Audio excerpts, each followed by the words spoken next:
buenas tardes.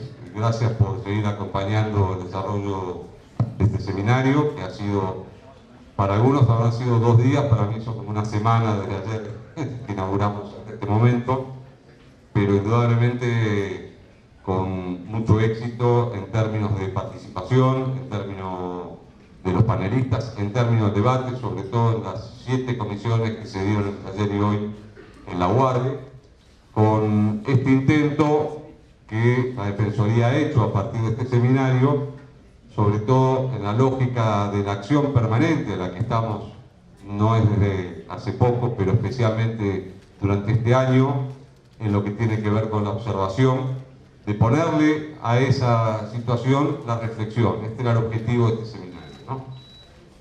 Y creo que lo estamos logrando, lo hemos logrado, y especialmente quiero agradecer, por supuesto, al Defensor del Pueblo que está acá presente, Alejandro Amor, y a todo el equipo de la Defensoría del Pueblo, en todos los distintos aspectos en los que han permitido que esto salga adelante. Por supuesto, al equipo de la Tuntía, personificado acá en Inés Albergucci, que ha puesto el hombro y el esfuerzo, y a todos los demás compañeros también. Así que muchas gracias. Buenas tardes.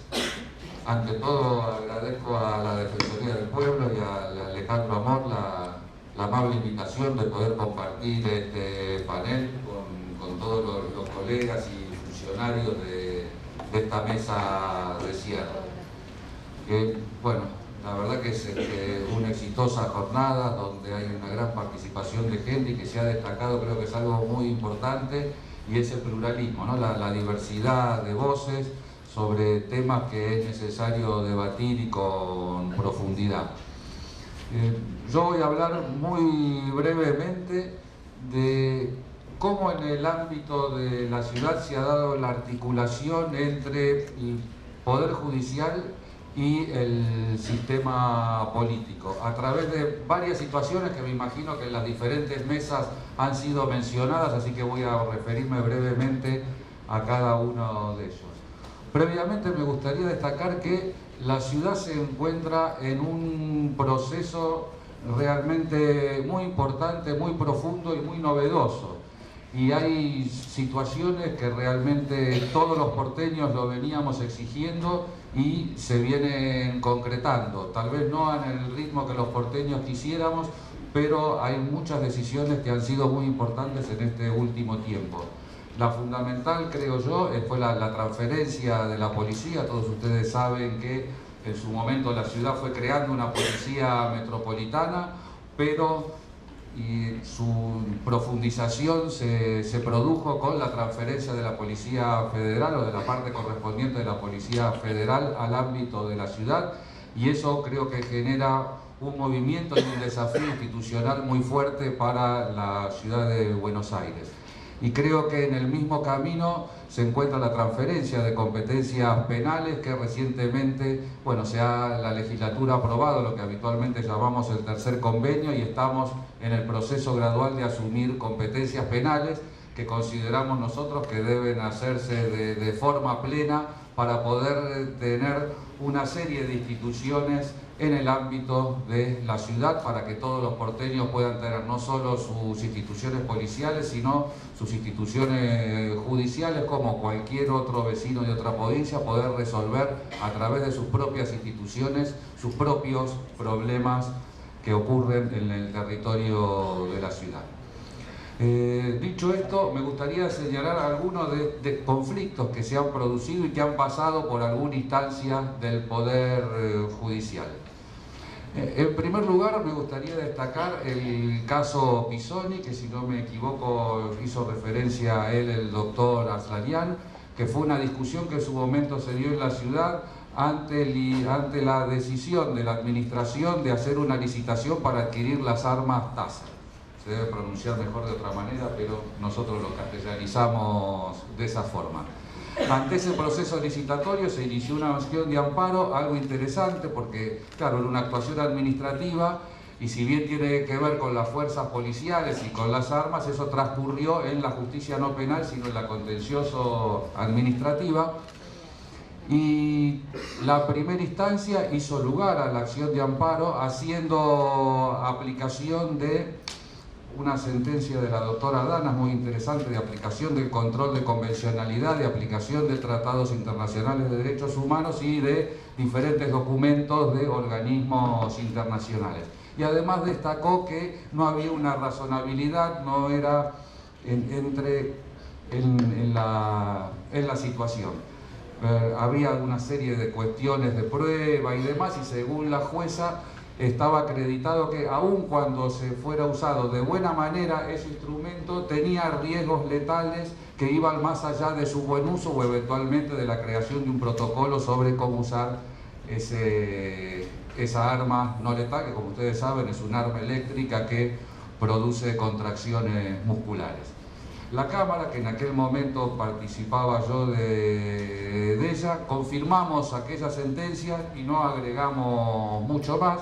Solo hicimos una consideración con respecto a la historia de nuestro país, es decir, si hubiera alguna duda sobre el uso de este instrumento que había sido calificado como instrumento de tortura, nuestra historia política con respecto a la tortura inclinaba o disipaba toda duda que uno pudiera tener con respecto a la legitimidad de esa adquisición. Hasta ahí la historia de la primera y segunda instancia. Lamentablemente, a mi entender, fue una óptica absolutamente diferente la que desarrolló el Tribunal Superior de Justicia. Hizo un argumento muy formal, por un lado, diciendo que eran todos peligros conjeturales de algo que podría ocurrir en el futuro, cuando todo ya se sabía lo que podía ser y era posible decidir al respecto. Y a su vez, en particular en el voto del doctor Lozano, se hace mención de algunos otros instrumentos o informes finales de alguna observación de otros países, no de los mencionados por la doctora Danas, donde podría haber algún matiz y alguna duda sobre si este era un instrumento de tortura o no. Sin embargo, igualmente menciona algún documento donde queda claro que era un instrumento de tortura y donde los organismos internacionales, aquellos estados que lo habían adquirido, recomendaba no utilizarlos. La verdad que acá uno podría decir que en ese momento fundacional de la policía en el ámbito de la ciudad, una administración puede tener idas y vueltas, es decir, puede pensar que algo es un medio legítimo, después considerar que no lo es, porque finalmente es un momento en el cual no había experiencia en el ámbito de la ciudad de tener una fuerza policial. Entonces uno podría decir, bueno, eso fue una de las opciones que en su momento pensó la administración, también parece razonable que se discuta judicialmente.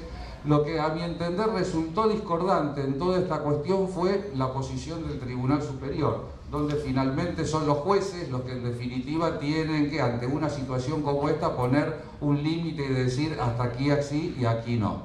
Lamentablemente luego fuimos a la Corte y la Corte tampoco quiso intervenir en este caso y, como hace habitualmente en esas situaciones, aplicó el artículo 280, es decir, el certiorario. Acá no quiero abundar, pero solamente hago una nota al pie. Creo que este caso y las diferentes instancias creo que nos deben llevar a reflexionar sobre algo que no tiene que ver con la seguridad, pero sí con lo judicial, que es cómo ejercemos de forma racional el control de convencionalidad. Porque es algo realmente muy complejo. En su momento hubo un debate muy polémico, ¿no? Ustedes, entre Rosencrantz, actual miembro de la Corte, y otros colegas, donde él era muy crítico de lo que él llama los préstamos externos.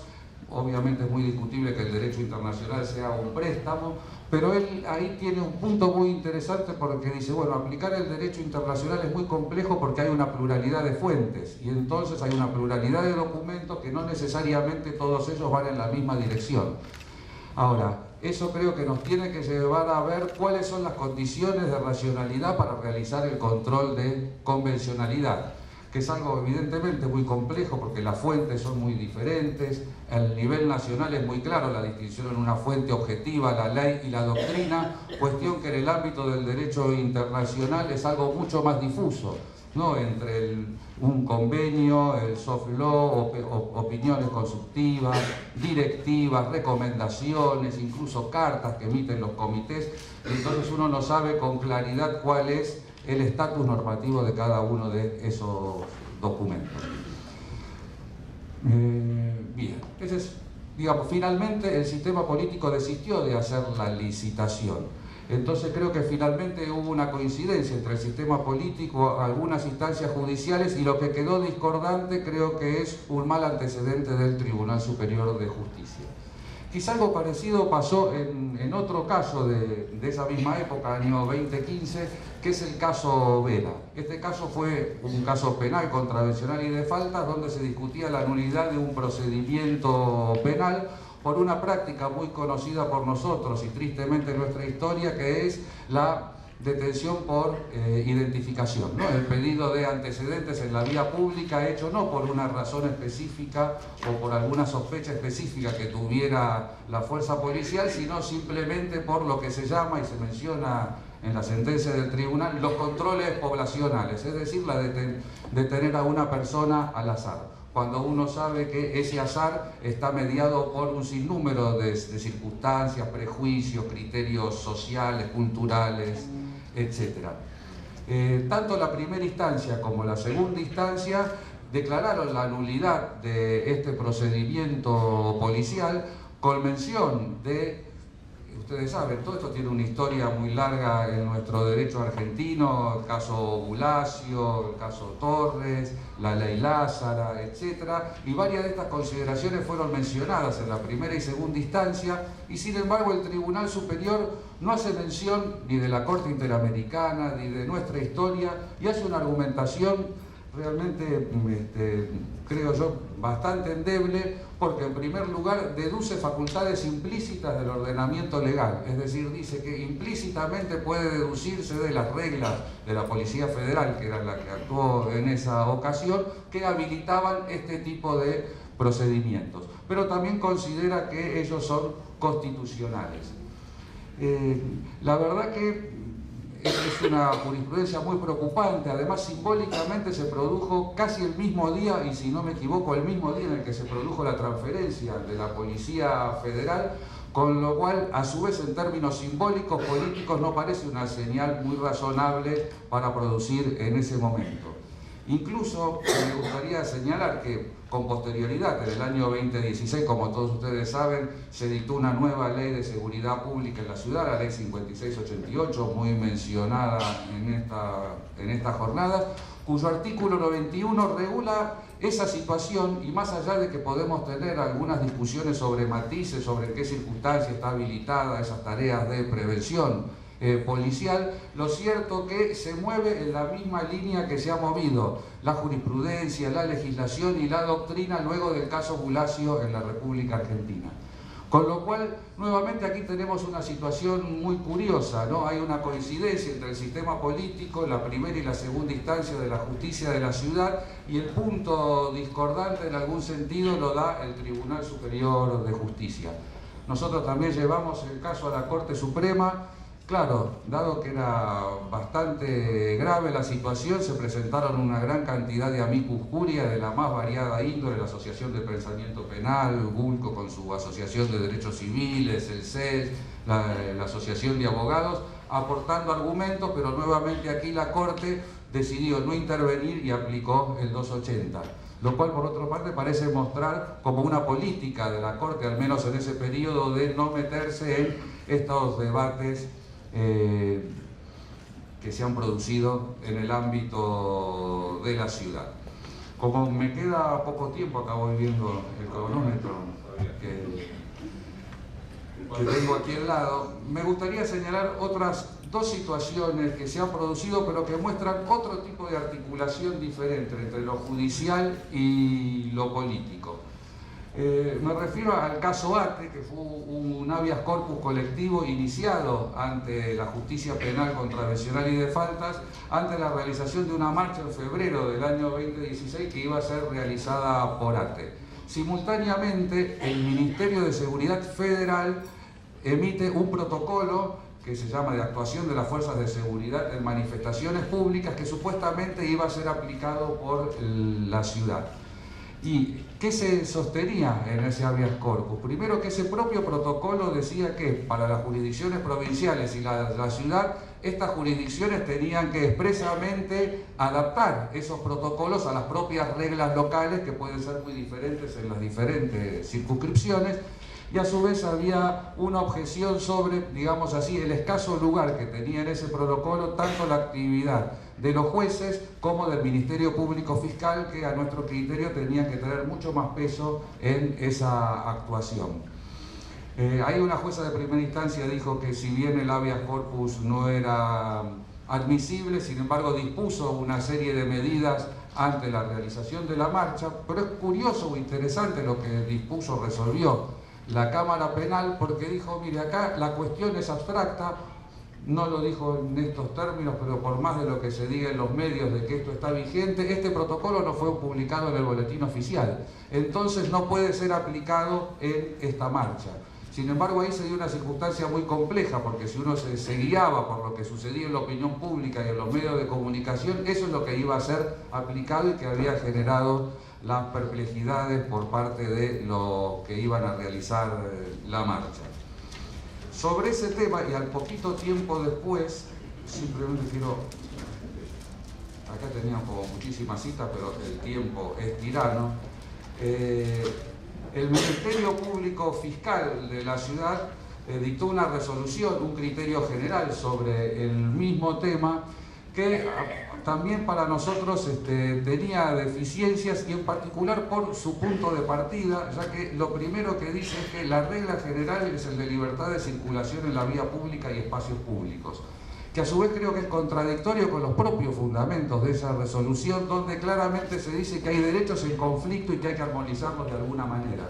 Entonces es muy diferente pensar un problema diciendo hay diferentes derechos que hay que armonizar de alguna manera, que finalmente no es algo excepcional de estos casos, sino que es lo más habitual de la práctica jurídica contemporánea. De ahí tantos debates que tenemos, ¿no?, sobre los principios, la ponderación, el balance de intereses, de derechos, etc.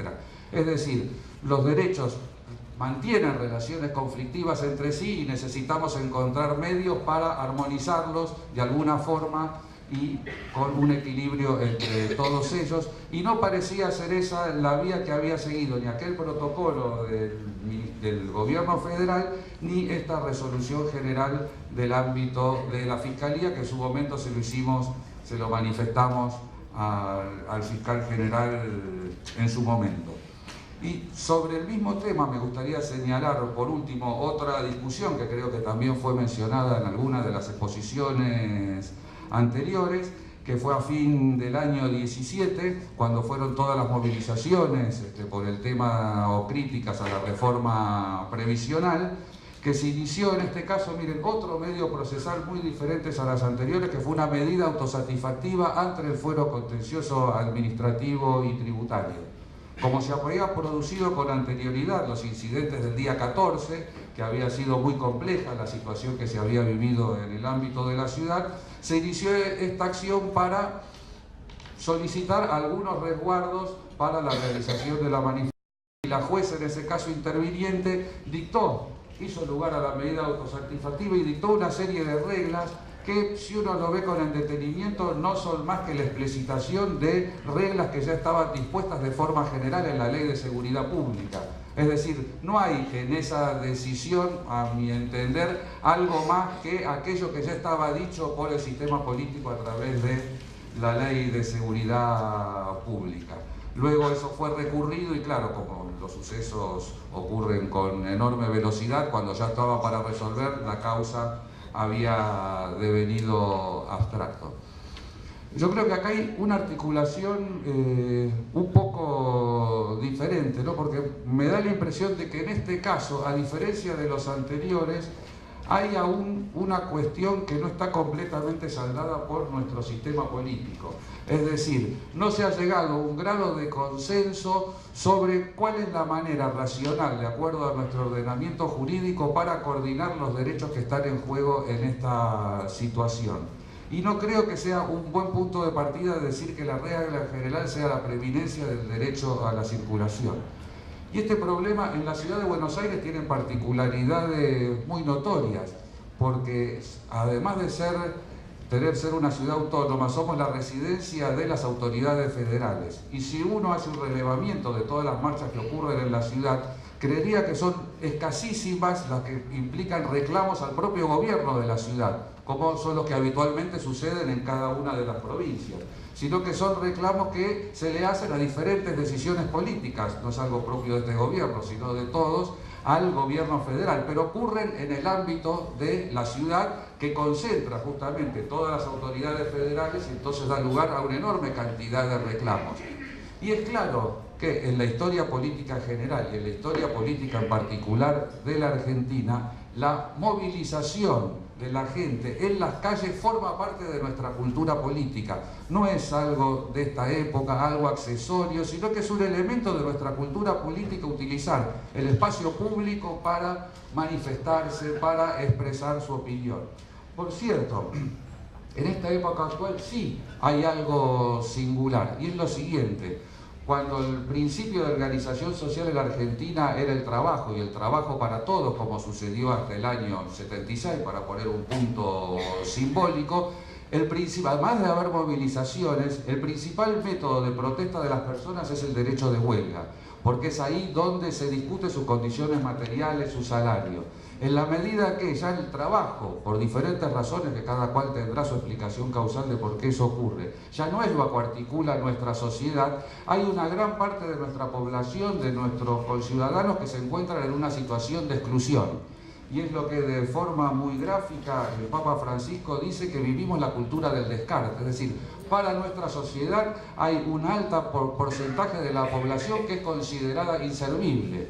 Y eso es algo muy complejo. Ahora, aquel que no es considerado por la sociedad, la única forma que tiene de hacerse visible para el resto de la sociedad que esté incluida, para aquella que trabaja, que transita, que circula a la ciudad para ir a hacer el trabajo que tiene, es mostrarse en la vía pública, porque no le puede hacer una huelga a la otra parte con la cual contrata.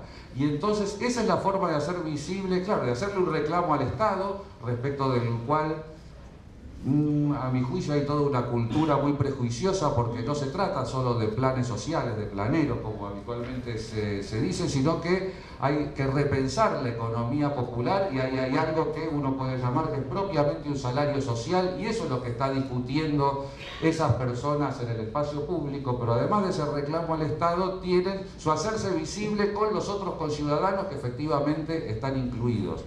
Con lo cual creo que eso es algo que debiera siempre estar en cuenta al momento en el cual reflexionamos sobre estas cuestiones.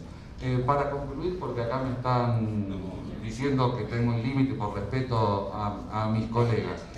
Como ustedes ven en todos estos casos que se han sucedido en la ciudad, no hay una relación lineal entre la intervención judicial y la actuación del sistema político. Es como que hay diferentes situaciones donde a veces hay problemas en el sistema político, a veces son problemas del Poder Judicial ya resueltos por el sistema político, y a veces hay, creo, como en este último caso, debates pendientes, y ya creo no solo en el sistema político, sino en nuestra propia sociedad, sobre cuáles son, más allá de protocolos, de reglas, cuál tiene que ser nuestra actitud, nuestra cultura, nuestra forma de vida ciudadana, y si ustedes quieren de convivencia entre los vecinos, cómo hacemos para que ese derecho a la protesta social o a la manifestación social o a la ocupación del espacio público sea pensado de forma razonable, respetuosa y decente con respecto unos a otros. Así que muchas gracias. Buenas tardes. Yo voy a hablar en portugués.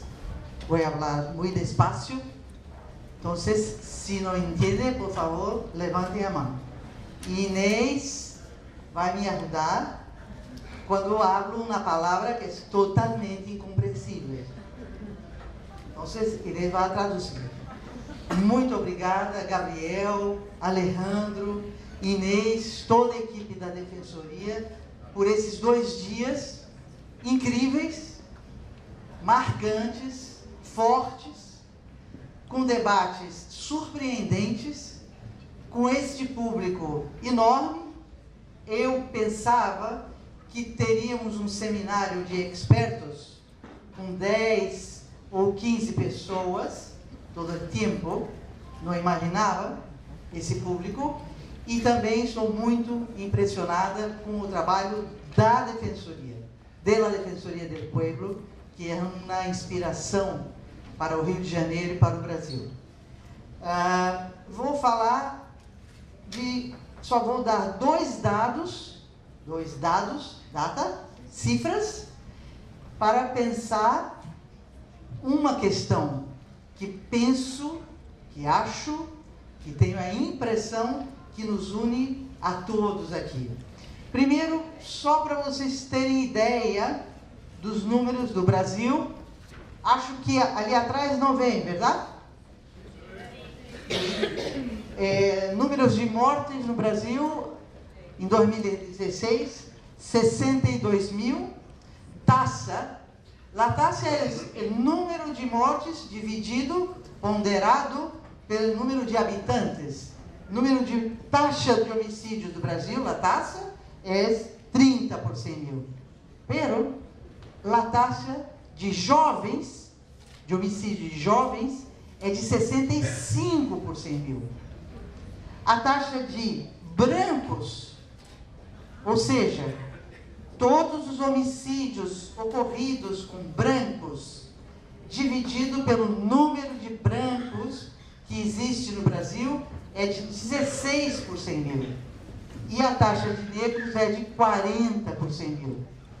O que vem aqui é um problema, é uma lembrança, uma expressão de que o problema da violência não se divide, não se distribui de forma igualitária, mas é muito concentrado em certos setores.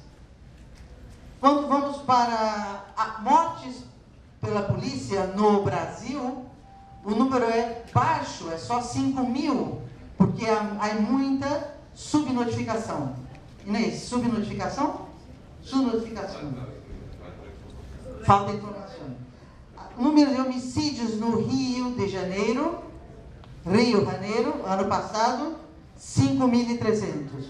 Número de mortes por ação policial, 1.124. Viu, Marcelo? Marcelo. A polícia de Rio de Janeiro matou em ação policial no ano passado mais de 1.000 pessoas. Oficialmente, esses são os números da polícia, não são nossos números. Se vocês vivessem esse problema, seria um grande problema, não é verdade? Eu sei.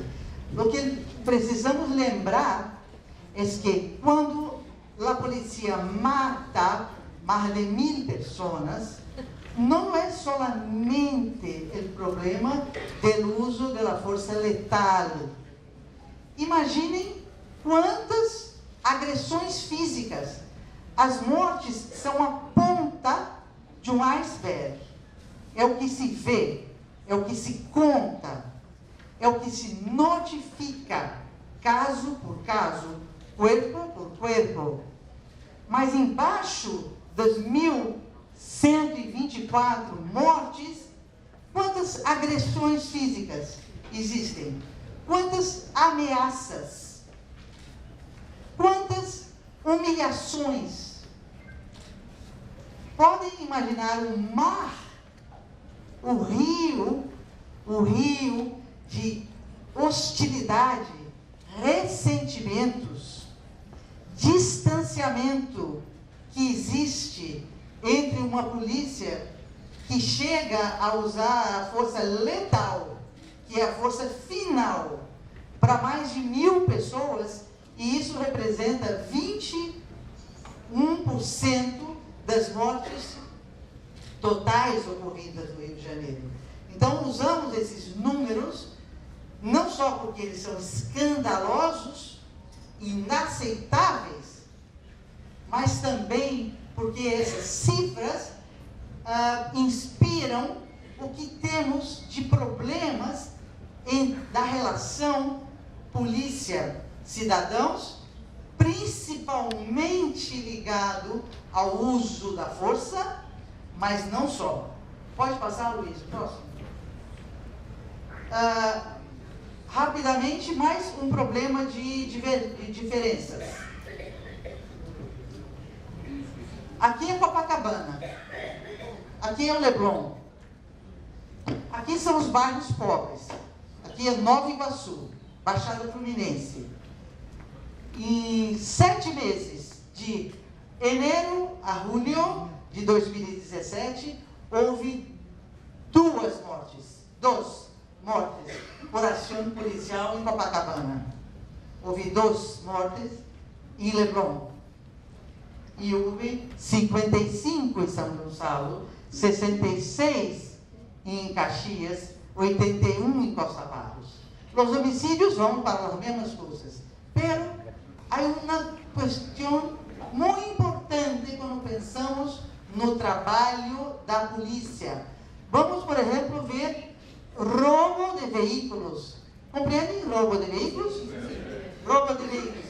Roubo de veículo é muito difícil de haver subnotificação, verdade? Compreendem? Porque o veículo está em nome de uma pessoa. Então, se meu veículo é roubado, eu tenho que ir à delegacia distrital para notificar. Então, houve 22 roubos de veículo em Copacabana. 61 no Leblon. 7 meses.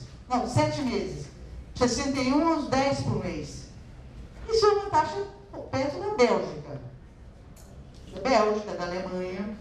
Não está mal, tá?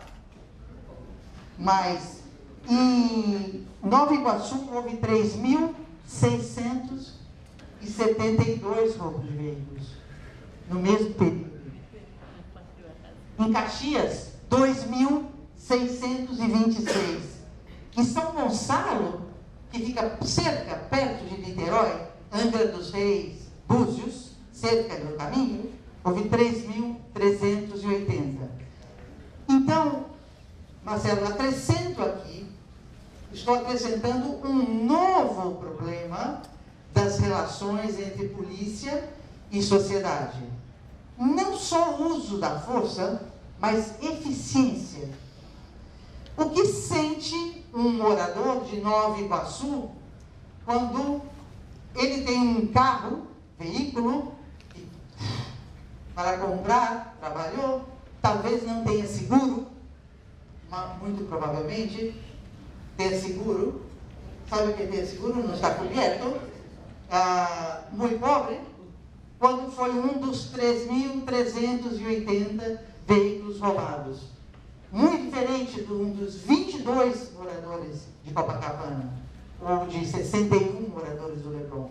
Então, essas diferenças também sobre crime contra o patrimônio, não só os crimes contra a vida, mas também os crimes contra o patrimônio, são também uma outra questão muito forte que temos que pensar quando pensamos nos problemas da relação da polícia com a sociedade, em especial com os mais pobres, as maiores vítimas da sociedade. Os mais pobres já são as vítimas maiores da violência letal, também da violência pessoal, de estupros, de agressões, de humilhações, mas também são as maiores vítimas do crime contra o patrimônio. Essas pessoas pensam o quê? Cadê a polícia? Todo o tempo, o que se fala, todo o tempo, todas as vezes em que alguém é vítima de uma violência, em especial no Rio de Janeiro, todas as vezes no rádio, na televisão, perguntam: cadê a polícia? Pode passar, por favor? Quantos minutos? Isso era a polícia. Silvia tiene una necesidad de explicar un poco más. Le vamos a conceder, con el acuerdo de todos los caballeros, 2 o 3 minutos. Isso era uma foto do projeto das UPPs, no início. Aqui estão os policiais, Aqui os moradores, aqui em cima a favela, aqui as autoridades, uma banda de música, compreendem banda de música? E todo mundo feliz. Luiz, por favor, o próximo.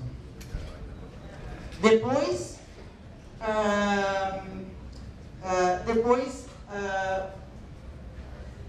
passamos a ver isto, policiais nas favelas, mas usando fuzis.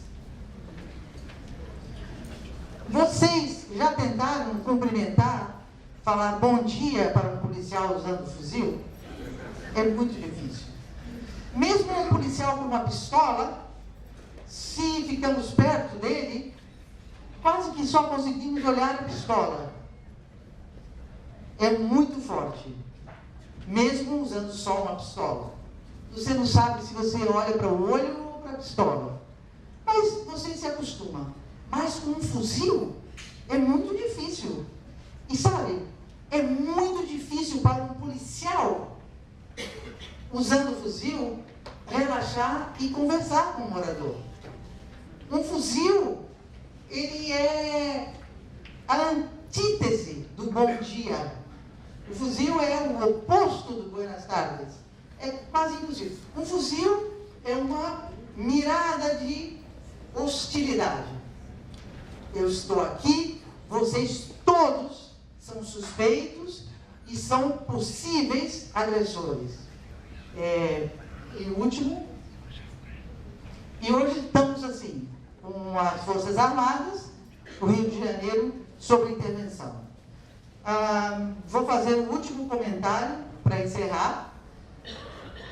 Pensava, o que é que tem de semelhante, de igual, de próximo, de questão comum, de diálogo entre isso que vivemos no Rio hoje e o que vocês vivem aqui em Buenos Aires? Nessa cidade linda, que se Inês me contratar, ficarei aqui, vivendo aqui, trabalhando na defensoria. Buenos Aires é linda, não só linda, mas essa cidade em que eu aprendi que tem tanta gente preocupada com o tema da polícia e do uso da força. Tem um novo projeto que Gabriel ajudou, contribuiu para fazer aprovar, que a Defensoria está acompanhando. Fomos à escola de formação. Eu sei, uma escola não são os policiais, é a escola. Mas foi impressionante. Mesmo como escola, foi impressionante. Eu sei que um policial sai lindo da escola e, dependendo do que ocorre na esquadra não, na unidade, no destacamento, em um mês ele é todo estragado. Eu sei disso.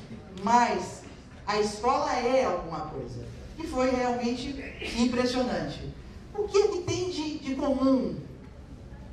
Tem uma coisa igual das polícias do mundo inteiro, de todo o planeta, até do Oriente, até da Ásia, até das culturas tão distintas da nossa. É que a polícia funciona por metonímia. Um é igual ao outro. Todos usam uniforme. Todas as viaturas, certo, são iguais. Passou um carro da polícia ali, um veículo, eu sei, passou a polícia. Entrou um policial aqui, uniformizado, fardado, se fala assim, fardado, uniformizado, entrou a polícia. Não entrou Antônio, José, Adriano, entrou a polícia. Se está aqui um juiz, está um juiz. Está aqui um fulano de tal. Não a justiça, está? O juiz que pensa com sua própria cabeça e que não representa necessariamente toda a magistratura. Ele é um policial, ele representa a polícia. Esse efeito de contaminação é isso que produz a massa de policiamento. É isso que faz com que um policial que entre aqui seja a autoridade. O policial, se Inês quer me bater, I call 911, eu ligo 911 e um rapaz, um moço, um jovem policial de 20 anos, entra aqui e ele manda mais aqui do que Alejandro. Ele é a lei. Ele pode pegar a Inês e dizer pare e leva presa. Certo, verdade? E ele pode ter 21 anos. Ele é um policial. O que ele faz? Ele representa a lei. E aqui encerro dizendo que é este papel da polícia como metáfora. A polícia é a metáfora das sociedades. A polícia e os policiais são a representação palpável, física, visível, sensível do Estado e das sociedades, do pacto que nós fizemos entre nós para vivermos em sociedade. Por isso que em inglês o policial se chama law enforcement. Ele é o cara, tipo, que representa a obrigação de todos cumprirem a lei. Ele é a representação do Estado na esquina das ruas, visível para todos, desde os mais pobres até os mais ricos. E eu acho que a polícia é uma metáfora civilizatória, é uma metáfora da nossa civilização, das escolhas que nós, como sociedade, fizemos para resolver como vamos viver entre nós e como será o dia seguinte e amanhã. Muito obrigada.